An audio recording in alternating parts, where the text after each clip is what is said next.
বিসমিল্লাহির রহমানির রহিম।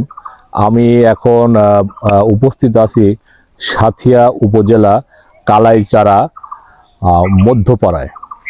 প্রবাদে একটা আছে যে যেখানে দেখিবে ছাই উড়াইয়া দেখো তাই, পাইলেও পাইতে পারো অমূল্য রতন। আমার ভাতিজা আছে আমার সাথে, রুদ্রজামান, ওকে আমি আজকে নিয়ে আসছি। এবার আমি ভাতিজাকে দেখাবো যে আসলে এই বাক্সের ভিতরে যে মৌমাছির চাকগুলো কিভাবে সংরক্ষণ করা হয়। এবং আপনারা দেখতে পাচ্ছেন এখানে একেবারে ফাঁকা একটা জায়গা, এই যে বাক্সগুলো পড়ে আছে, যে এইখানে মূলত আপনার মৌমাছির চাকগুলো বসে এবং এখান থেকে আপনার মধু সংগ্রহ করা হয়।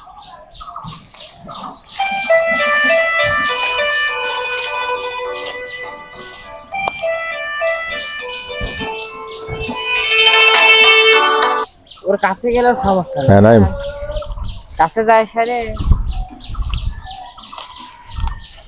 এই যে পাশে আসতেছে।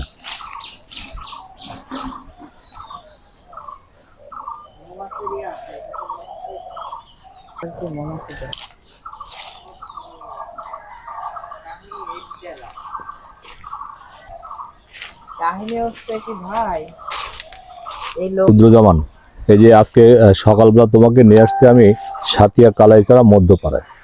তো আমরা একটা কাজে আসছিলাম, তো এই যে আজকে এটা কি তুমি প্রথম দেখলে? হ্যাঁ আঙ্কেল, আমি আজকে এটা প্রথম দেখলাম, এর আগে কখনো দেখি নাই। তো এটা দেখার পর তোমার অনুভূতি কি? দেখার পরে আমি যে এরকম গ্রাম অঞ্চলে আসছি, এরকম সুন্দর দৃশ্য আমি আগে কখনো দেখিনি। তবে আজকে দেখার পরে আসলেই মুগ্ধ হয়ে যাচ্ছি যে গ্রামের মানুষের কত প্রতিভা থাকলে এত সুন্দর করে মৌমাছির তারা যে এত উন্নতর দিকে অগ্রসর হচ্ছে আমি ভাবতেই পারিনি। এই গ্রাম অঞ্চলে না আসলে আমি হয়তো জানতে পারতাম না। ধন্যবাদ।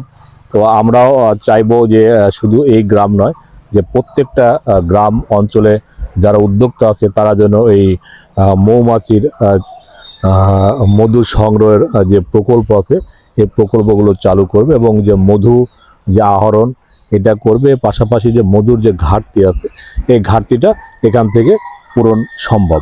ধন্যবাদ সকলকে।